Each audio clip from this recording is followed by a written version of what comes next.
Hola, hola, muy buenas tardes, cordial saludo para todos. Mi nombre es Joana González. Hoy les voy a hablar sobre la salud mental. No se ve, pero se siente.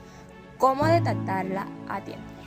La salud mental, aunque no sea visible como una enfermedad física, se puede detectar a tiempo a través de señales de alerta en los cambios de comportamiento, emociones y hábitos.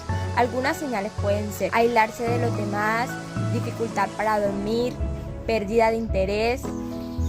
Muchas veces normalizamos estas señales, ya se me pasará o solo estoy cansado, pero nuestra salud mental necesita mucha atención y cuidado.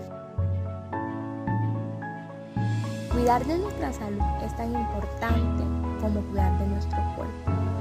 Hablemos del tema, rompamos el silencio y acompañemos